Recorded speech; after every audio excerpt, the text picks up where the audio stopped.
టీడీపీని ఇటు కాంగ్రెస్ పార్టీని ఆ రోజు మీకు తెలుసు కూడా 2014లో వాళ్ళ పేర్లు చాలామంది చెప్పుంటారు. కాళే ఏదయ్య గారిని చేవెళ్ళ నుంచి, రెడ్డి నాయక్ గారిని మహబాద్ నుంచి, పువ్వాడ అజయ్ గారిని ఖమ్మం నుంచి, చిట్టెం రామ్మోహన్ రెడ్డి గారిని మక్తల్ నుంచి, నల్లమోతు భాస్కర్ రావు గారిని మిర్యాలగూడ నుంచి, విఠల్ రెడ్డి గారిని ముదోల్ నుంచి, కోరం కనకయ్య గారిని ఇల్లెందు నుంచి 7 మంది ఎమ్మెల్యేలని కాంగ్రెస్ ఎమ్మెల్యేలు 2014లో. తర్వాత 2 కాంగ్రెస్ ఎమ్మెల్యేలు రామరెడ్డి వెంకటరెడ్డి గారు, తర్వాత కృష్ణారెడ్డి గారు నారాయణ ఖేడ్ అక్కడ చనిపోతే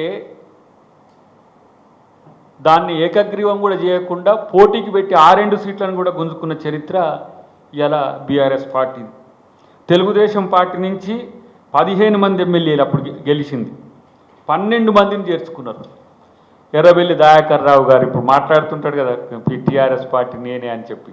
ఎర్రబెల్లి దయాకర్ గారు పాలకుర్తి నుంచి, ప్రకాష్ గౌడ్ గారు రాజేంద్ర నగర్ నుంచి, అరికపూడి గాంధీ గారు శేర్లింగంపల్లి, మాధవరం కృష్ణారావు గారు కుకట్పల్లి నుంచి, మాగంటి గోపినాథ్ గారు జూబ్లీహిల్స్ నుంచి, కేపీ వివేకానంద గారు ఇప్పుడు మాట్లాడుతున్నాడు కదా మనోడు కేపీ వివేకానంద గారు కుత్బుల్లాపూర్ నుంచి. డిఫెక్టెడ్ ఎమ్మెల్యేలే మాట్లాడుతున్నారు, వాళ్ళు విచిత్రంగా ఉన్నది.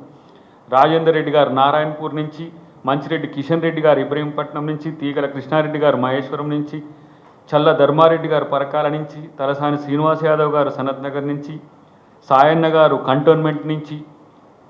ఇట్లా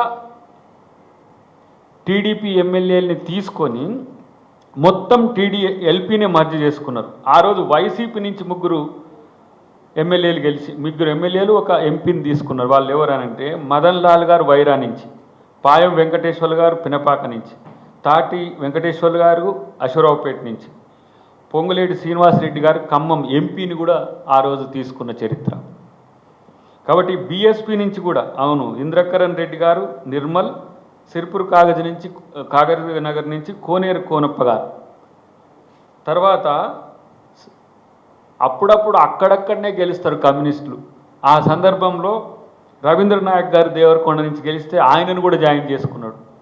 ఎన్ని పార్టీలు, ఒకటేమో కాంగ్రెస్ పార్టీ, 2 టీడీపీ, టీడీఎల్పీ మొత్తం 12 మందిని, తర్వాత బీఎస్పీ, వైఎస్ఆర్సీపీ, తర్వాత సిపిఐ, అంటే 4 పార్టీలను పూర్తిగా విధ్వంసం చేసిన బీఆర్ఎస్ పార్టీ ఆ రోజు టీఆర్ఎస్ పార్టీ ఇవాళ చిలక పలుకులు పలుకుతున్నది. ఇది తెలంగాణ ప్రజలు నమ్మాలనా?